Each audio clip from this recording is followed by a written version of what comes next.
it's not possible no nga. And then di po siya pwede sa packet tracer lang. So it requires at least mga 5 or 10 ka mga routers. So parang impossible na siya. Pero at least IPv6 pwede na ito ma-achieve.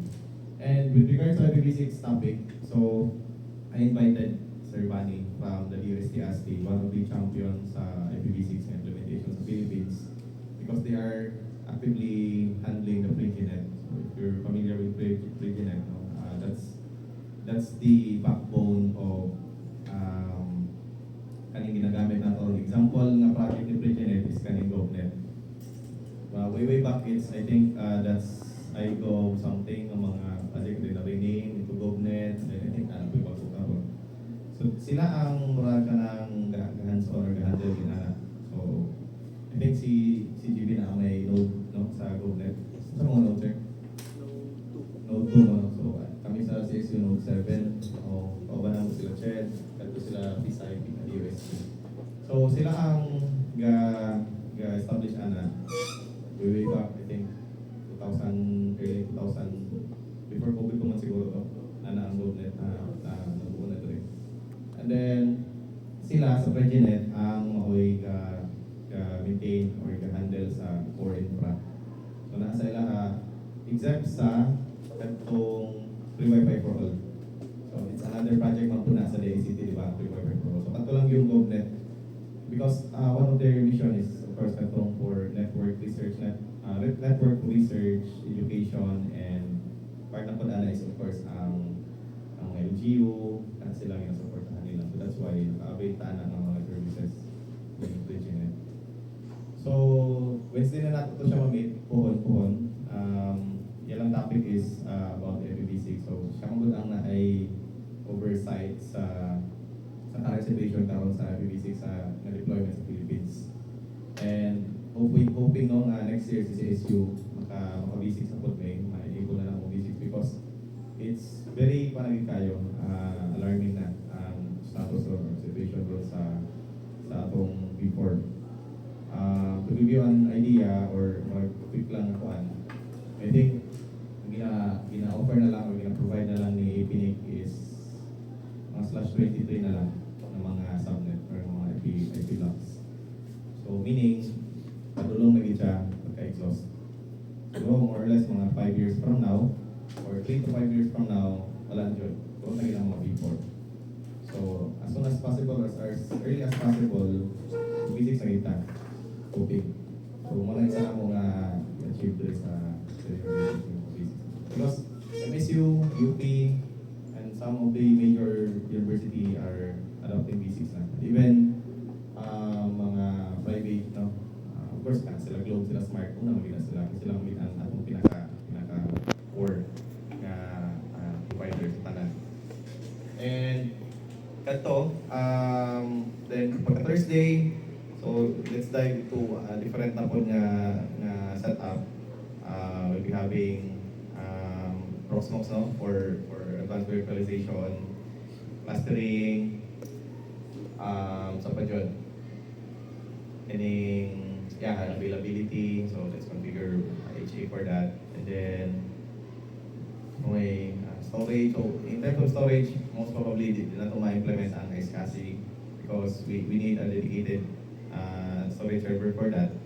And we need mga specialized pang mga components such as mga 10G, mga NICs, no? Up to, I think, kaya niya more or less 3 to 4 na physical ports atong kinahanglan para makaset up tao kay iSCSI. Though pwede man siya i-virtualize, pero I think di hapon siya mag-make sense, no? Because what we're trying to achieve is kanang actual atong magamit sa department, magamit ito sa office. So something like maka-implement or maka-deploy tao 3-node cluster, ina na siya na each time na mag-down ng isa ka node, so it can simply fail over automatically, seamlessly through live migrations or pwede po offline migrations, backup and restore. So very important, no? Critical or very basic requirement na dapat natin mga backup and restore system. concepts or business continuity na ito, diba? Isa na siyang requirement. And of course, integrity no, sa backups. Kailangan ko siyang ensure na ang atong gina-backup each day or each cycle or each kanang job katong yung legitimate kaya basin siguro taga-sali sa itong mga backup at then ito katong mga backups are being modified, being kaning change, no? So the moment nga na something down or na mag-downtime due to certain cyber attacks or whatever, late na nato mabalaan nga ato na yung ginasave nato, mo na ito ang infected na from the start pa lang. So that's why it's very important nga naatay integrity sa atong backup. So I think Proxmox has all those features no advanced because Proxmox is an enterprise grade, open source enterprise grade nga virtualization solution. Though very competitive kayong market karon, tayo Nutanix, VMware, and just recently I think purchase naman siyang Togtog, no? Kanang mga common ng mga hypervisor ng mga software. But of course, kita sa government, we really need to be kanang as much as possible economical gid ang atong approach, di ba? So why not go for tested or proven ang mga solutions like of course open source is I think CSU since birth, no? Open source lagi sa CSU. And then fortunately wala man po yung mga na-encounter though naa ginagmay but major disruptions in terms of the operations sa ginagamit ng mga systems wala man po. Even our applications open source ginang mostly. Kaya sila. So sige, sa dyan. So pagka Friday, quick tour lang daw sa server room or sa data center. Alam kayo ninyo itaas din yung expectation ha kay tier 1 na gina ang among data center. And then it's mainly for connectivity lang and research. So if we want nga tanong mga enterprise with mga data center, so maybe Globe kana sila kanang mga content delivery networks providers nato, CDNs kana sila, IX kana sila. I think we have here in Mindanao kanang local one of the co-founder kay kanang si Sir kanang sa Marlica Internet Exchange kanang CEO karon sa AFTech. Oh yeah, Sir Andy. Balwete? Tama. So, nanatay pa, no? Usa nga, though, daghan naman exist ng mga IX, of course, here in the Philippines, but only one ang carrier neutral, which is CPH Open IX, which is under ni Pregenet. So that's why we have very congenial relationship with ASTI because we're also planning here in the Caraga to establish an career neutral IX soon if na may mga internet resources and other requirements. The problem mo na is of course ang atong gitawag nga ng political ng mga kaya nato expand but okay na kung hindi na kayo issue. Even ang sa IPv6 karon nga status, the reason why Philippines is very slow no in terms of adoption of V6, that's because of politics. So, of course, if you implement V6, you need infrastructure. And if you need infrastructure, you need money, di ba? So if you need money, you need politician. Mamuyab yung politician para mabudgetan ka. But yeah. Sige, so much for the I think we can sort of mag-start it sa nasikit, no? Familiar ko na yung alumni mo na rin, Sir Alfred. I think most of the alumni dito. Haman si katong partner? Harvey? Oo, si Harvey. Nasa private, sir. Private siya ron. Okay, good. So, sige, before mag-start si Sir Joe, kung ano lang po, just very quick lang kanang sitawagan eh. Mo lang i-gauge kung unsa na ang inyong level yun sa inyong in terms of your knowledge about networking and some related topics with networking. So, are you already familiar now with basic concepts of IP address, those OSI, TCP/IP ng mga layers modeling, VLAN, so subnetting, I think kasabnet mo siguro mo sa inyong sa inyong network or VLAN. Kaya VLAN mo, so that's good. Sa pa yun, I think those are the two very important. Routing, OSPF. OSPF pa mo, karon? Amoy OSPF nga instance. BMC to City Hall. BMC to City Hall. So naamoy OSPF ng area diha. Okay. So, okay. How about BGP? Hindi naman nato na ma-apply ang BGP because we're not in the border area, no? So mostly BGP are those kanang mga nodes, no, or mga routers man na ay mga internet resources para mag-peer with other routers to allow their network or to allow their subnet na makatagos across multiple na mga routers worldwide.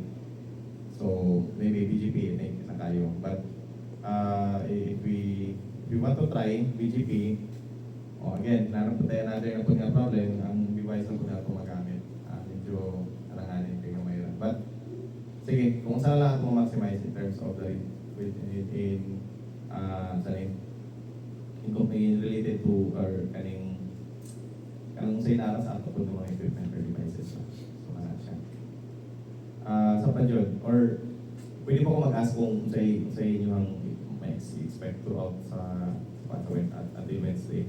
So, sir, dapat after sir, kabalo na gid may maka-build na gid may enterprise na network sir nga ano ba? Or di ba ka maybe after sa training handle na ko per VLAN na spanning tree or maybe just region-based MSTP VRRP for redundancy and ano ba? Or so sige lang, ako naman pong depende no sa flow, just adjust naman po ta. Anyway, kita naman dali. So if you feel na medyo complex or medyo lisod na kayo ang, or paspas na kayo ang topic or ang discussion, so feel free to interrupt, no?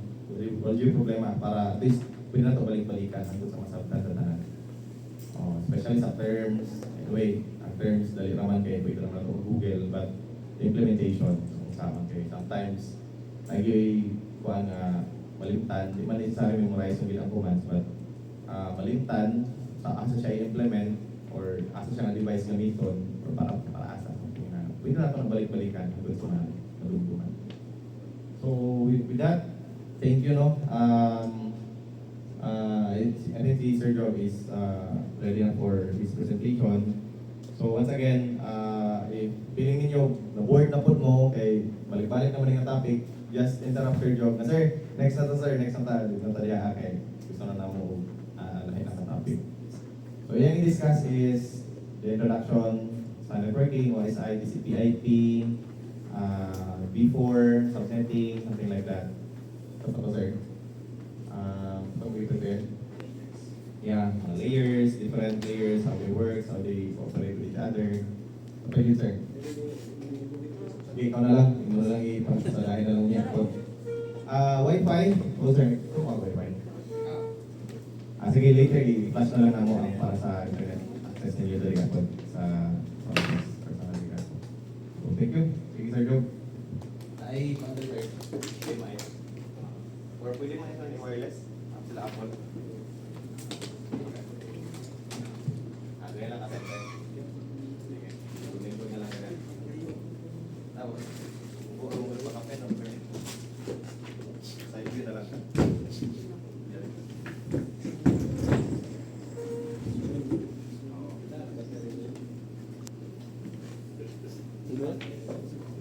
Battery?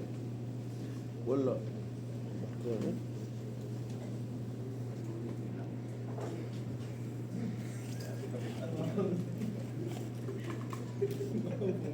Gimik ka.